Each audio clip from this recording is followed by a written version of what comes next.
ते जर वाळून तुटलं असतं का नाही तर तिथं खाली त्याची फांदी वगैरे पण असते, म्हणजे कोणीतरी काढून टाकलेलं आहे. म्हणजे असे नीच लोक आहेत का नाही, कारण नसताना माझ्याकडून श्राप घेतला. आमचा श्राप लागणार नक्की.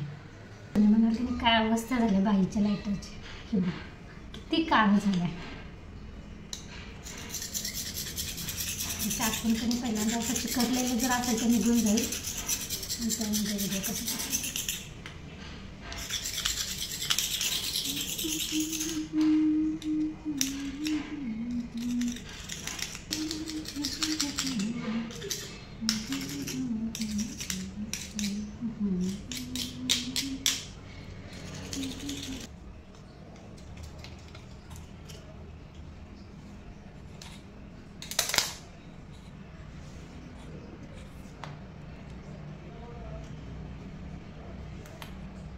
याच्यात प्लॅस्टिकचा कवर आहे, थांबा निघतो सगळं. त्याचं निघायला का नाही तेवढंच आहे, थोडंच आहे मला वाटलं पूर्ण आहे. आता मला आपोआप सगळं निघते कवर काढला की.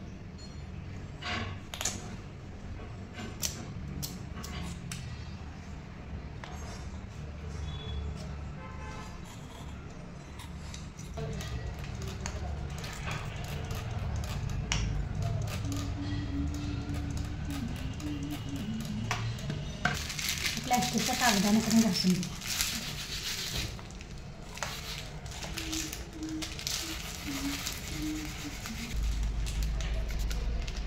तांबरलेलं कसं निघायला लागलं ना त्याचं, कणी असं तांबरलेलं निघायला.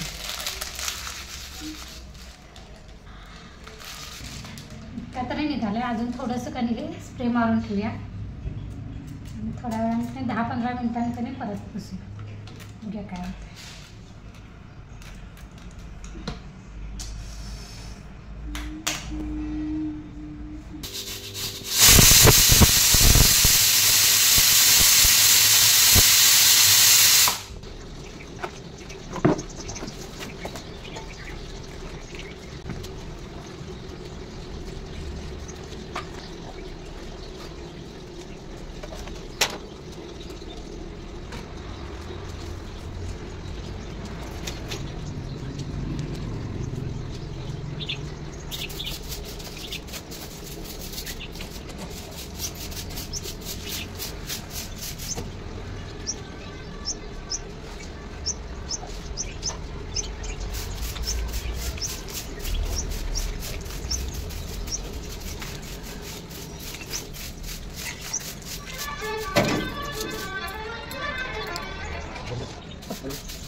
चला ते राहिलेलं आता कणी झाडून एकत्र केलेलं आहे, सगळं कणी गोळा करून टाकते. कारण धूळकणी मग घरात जाते, कारण बुरुम सिमेंट वाळू सगळं खाली पडते वरनं, वर बांधकाम चालू असल्यामुळं. आणि साहित्य पण वरून थोडंसं आणलेलं कणी इथंच ठेवायला होते. त्यामुळे चला ते आवरून घेते. आज काढलं कणी आणि उद्या परवा तसं आहे तसं आहे, काय पर्यायाने बांधकाम होईतोपर्यंत कणी हे असंच. चला आवरून घेते नंतर. चला आता म्हणजे आंघोळ वगैरे झालेले, अजून पण थंडी आहे सकाळ सकाळी. कधी सकाळ सकाळी वरचा जो बुरुम आहे की नाही, थांबा तुम्हाला दाखवते. ते जे पत्रा आहे की नाही, त्या पत्र्यावर कधी ते कॉलम फोडताना कधी त्याचा बुरुम सगळा त्या पत्र्यावर पडले.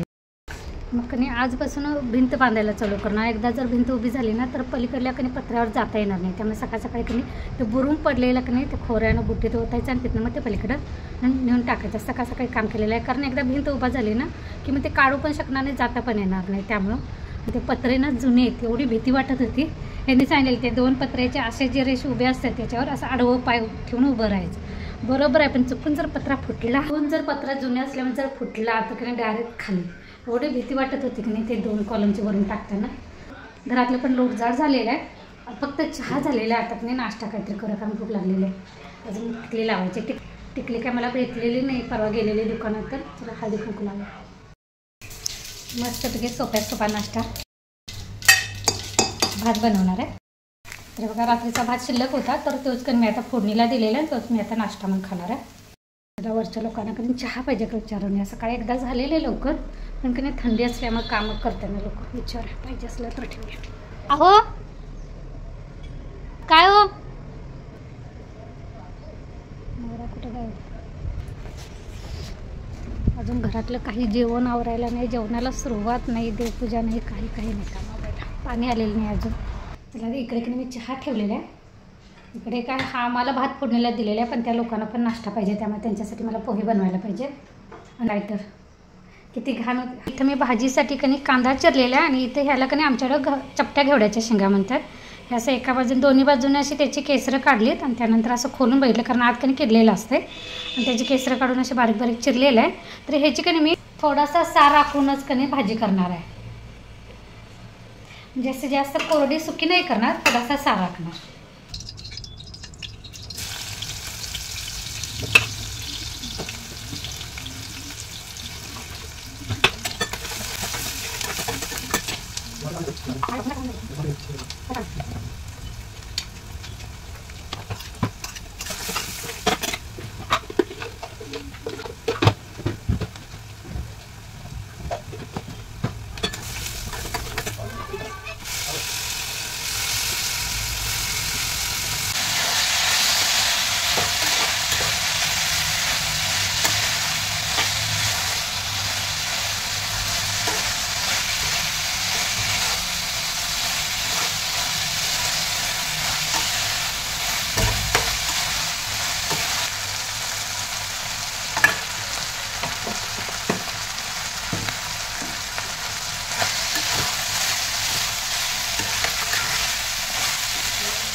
ही शेंग कणी तेलात चांगली अशी भाजून द्यायची, म्हणजे कणी त्याचं ह्या शेंगमध्ये कणी थोडासा आंबटपणा असतो, तो निघून जातो.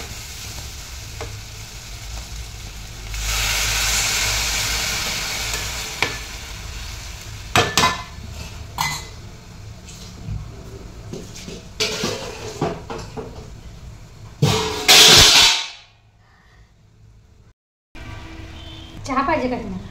हॅलो नमस्कार, मी प्रतिभा, तुम्हाला सर्वांचं स्वागत करते आपल्या चॅनलवर. तर आजचा दिवस मला खूप छान सुंदर जाऊन तुमच्या मनातली सर्व इच्छा पूर्ण होते. पुरुषांचं पाकिट तुम्हाला दाखवते कसं. हा इथं काय असते, मोठा कप्पा असतो वाटतं. त्यानंतर हा 2 नंबर. इकडे काय असते नाही, इकडे त्यांचं कार्ड वगैरे ठेवायलासाठी असे 2 कप्पे असतात. त्यानंतर इकडे पण असते का हे 2 कप्पे, त्यानंतर हे 2 मोठे मोठे कप्पे. ह्यांचं काही पॉकेट खराब झालेलं, कुठल्या तरी ऑइलवाल्याने विकणे दिलेलं आहे. बरं झालं म्हणतात, माझं खराब झालेलं मिळालं. आपली भाजी झाली का बघूया.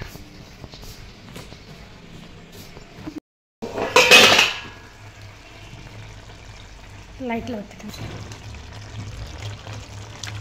तर हा थोडासा सार बाकी आहे की नाही, तर मी असाच गॅस आता बंद करणार आहे, कारण एक कवळी आहे शेंग, त्यामुळे की नाही शिजली पण असणार पटकन. तर पण बघूया का शिजली.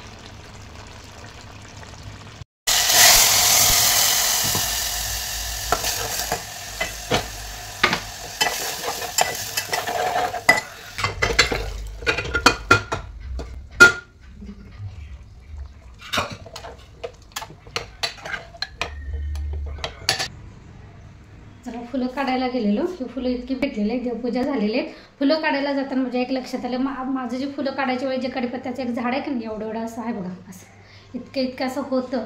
तर ते कणी कुणीतरी तोडलेलं आहे, म्हणजे त्याच्या बाजूला जे छोटं रोप आले ते रोप आहे, पण ते कणी झाड कुणीतरी असं तोडून टाकले. ज्यानं कोणी माझं झाड ते तोडलेलं असेल ना, देवाला मी प्रार्थना करेन, कारण आज माझी फुलं हातात आहेत, त्याचा हात पण तसंच तुटावा. नालायक लोक. तर इथं आपली की नाही देवपूजा पण झालेली आहे आणि भांडी वगैरे तर झालेले. चहा नाश्त्याची जी भांडी पडलेली की नाही ती मी घासून घेतलेली आहेत. आता भाकरी करते. चला देवपूजा करतानाच की नाही डोकं फिरले. फुलं काढायला गेले आणि तिथं दिसले मला ते काय लोक आहेत का नाही. आणि जे त्याचं ते जर तुटून पडलं असतं का नाही तर तिथं वाळलेली त्याची फांदी असते. आता 4 दिवसापूर्वी तर मी त्याला कढीपत्ता बघितलेला. मी कढीपत्ता आणून घातलेला पण डाळमध्ये माझ्या. आणि आज बघायला आज माझं लक्ष गेलं तर कधी काढून टाकले काय नाही. म्हणजे त्याचं ते जर वाळून तुटलं असतं का नाही तर तिथं खाली त्याची फांदी वगैरे पण असते. म्हणजे कोणीतरी काढून टाकलेलं आहे. म्हणजे असे नीच लोक आहेत का नाही. कारण नसताना माझ्याकडून श्राप घेतला आणि तो श्राप लागणार नक्की. मला यासोबतच आजचा ब्लॉग पण इथेच बंद करते. पुन्हा भेटू नवीन ब्लॉगमध्ये. तोपर्यंत धन्यवाद.